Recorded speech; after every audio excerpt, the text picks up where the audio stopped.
Well, good morning. Here we are on the homestead, and we are going to be working with some season extension ideas today. I remember when I lived in upstate New York, and the casual gardeners, like I was, just a casual gardener, come Labor Day weekend, pretty much, that was it. We picked all the tomatoes and cucumbers, and whatever was left, brought them in the house and tilled the whole garden under, not realizing that there's still a whole season ahead of you. Did not know the word season extension.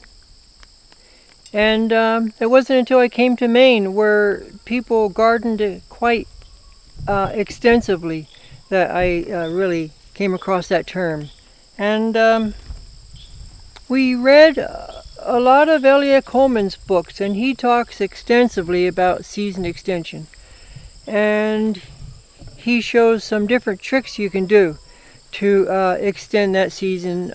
For example, choosing varieties that do well in colder seasons, like a lot of the leaf plants. Brassicas come to mind. Brassicas do really well in the colder months. And another trick that he shows is covering your plants with row cover.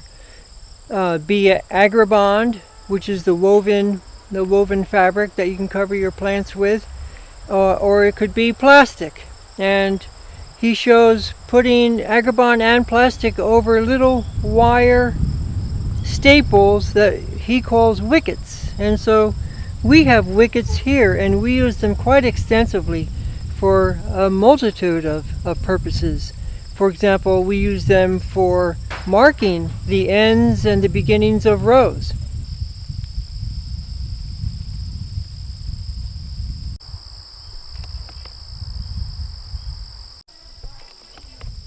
We will also use those wickets to hold fabric up off the plants, so that when we want to cover the plants to keep frost damage away, it will hold them up.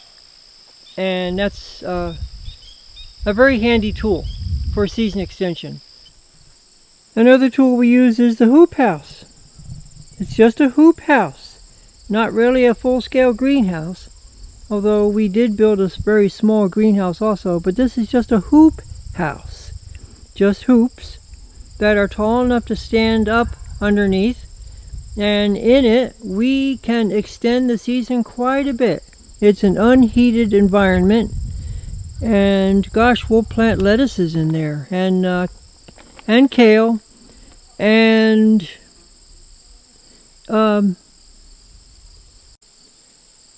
just about any of the cold-loving plants we can put in there.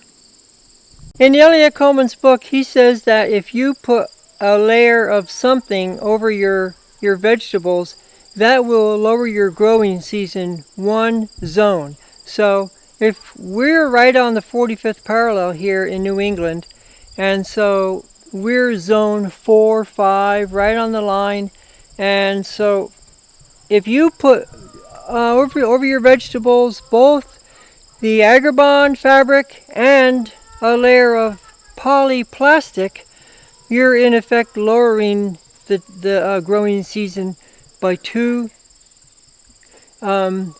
growing zones. So we're looking at growing zone 7 if you put 2 layers on it. I find it a little hard to believe, but we've done that with some success. We've grown onions and carrots under both agribond and plastic well into February, and it's really amazing. In fact, if you overwinter carrots, and we thought about doing that with our season extension carrots, if you do that, the starch in your carrots will turn to sugar, and it would be quite a treat. Some vegetable varieties and types, like these carrots, they grow quite well in the summertime, but then they will also grow well into the fall. So with that in mind, we grew a succession plant of carrots. Long-time listeners to the channel will have heard me say this several times, but we planted another growth of carrots on August the 1st to be our season extension carrots. Same thing with Swiss chard. This is our season extension Swiss chard. This will hopefully take us right through almost to about Christmas. We're going to cover the Swiss chard and those carrots up there with wickets and a sheet of plastic to keep the snow and the ice off them.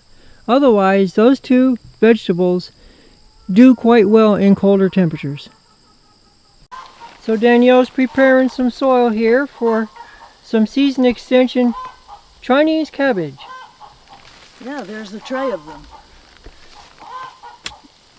Made some wonderful seedlings, but I've done that before. I put the seedlings in the ground and then who knows what attacks, which I found in the big greenhouse. So last night I covered all of it with Rime. And in the outside gardens I placed, in case it was mice, I placed stalks of mint plant, which even after they dry out you can still smell it, and mice don't like the smell of mint. So I have a really robust looking seedling, and it says here a reminder on the back, which is smart, 18-inch spacing in between these things.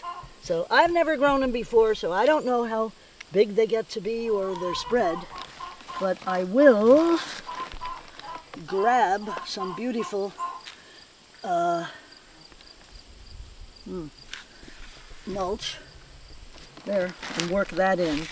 And with this tool, I'm going to sprinkle the whole row with the mulch, the compost, and work it in, and then I'll proceed as you'll see it now.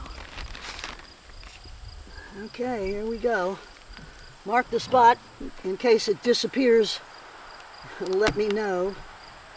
Somebody got in here, but maybe not. I plan to cover the row with Rime.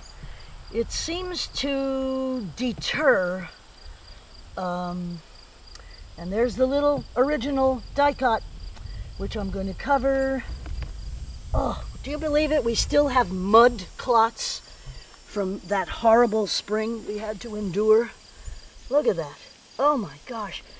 And as Barbara says, if you've got clumps that are too hard, they're not going to grow very well.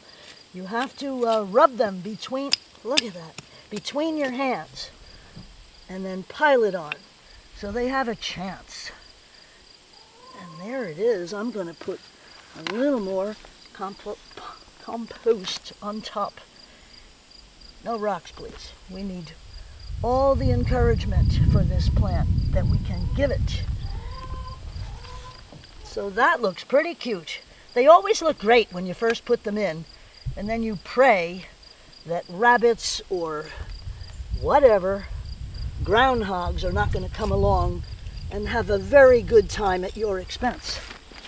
So there you are.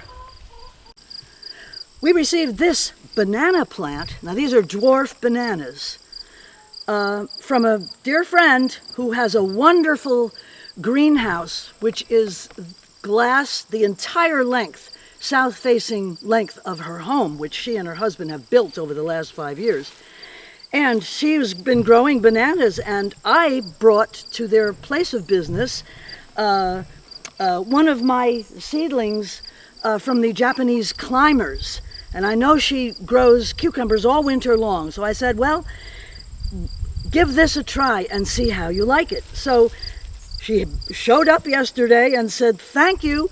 I did plant that Japanese climber, and this is for you. You can put it in your greenhouse. You can just put it in a large planter for a while. It can stay in there for quite a while, and then you can bring it in the house in a larger container. But she said, these plants produce bananas for one season, but then they put out little babies. So the original plant will not grow bananas again, but the seedlings, you replant, repot, and you'll get bananas forever if you're careful. So that was nice. Thank you so much to Deb from Bewarts. It's great. Look what I found this morning in the little greenhouse. These were not this big yesterday. I really, honestly can tell you, because I inspect these every night. I went in this morning and these giants were there. You don't want them to get bigger than that. You'll have too many seeds. That's no fun. So, I'm very grateful. And also, we have some volunteer tomato plants just rambling around among the kale, among the collards. I picked these two this morning. Free tomatoes. They're doing better than the ones in the greenhouse that the groundhog or whatever went in there and just took big bites out of the lowest hanging plum tomatoes. But that won't happen again. I picked them all, and they won't be able to reach it. I'm going to try the Epsom salts recommendation, meaning that these varmints, these little predators, as adorable as they look, don't like the smell or the taste of Epsom salts. Ready? Yep. So these Chinese cabbages, you can plant all summer if, you can protect them from extreme heat as we had this summer. But you can continue to succession plant until, I guess, six weeks. Get them in the ground 4 to 6 weeks before your first possible expected hard frost. Now these are cabbages, celery, can stand some cold weather. And if it looks like it's too cold or I'm worried about it, I have these wickets set up here so that I can cover them. I could also use low hoops that are curved. We'll see what we want to use, and cover it with plastic, and that will keep it protected from cold, and they'll continue to grow. So we were talking about as the weather gets colder, we can protect these with remed from bugs or deterring little creatures.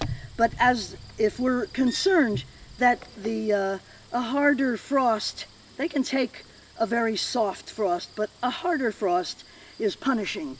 And so what we would do then is employ these hoops, they're curved down to here, or if you needed them over there for the lettuces, if we wanted to continue that, and cover it with plastic, which would convert this into another greenhouse, really, and they could last a good deal longer.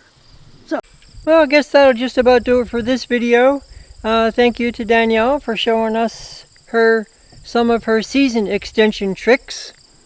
And that's what we're going to be all about from here on in. Harvesting what we've already got and getting plants set up for the fall run. And it's pretty exciting to have vegetables growing in November. I mean, we've had salads on Christmas Day. It's pretty good. Okay, that's going to do it from here. Remember, season extension, give it a try. Okay, bye.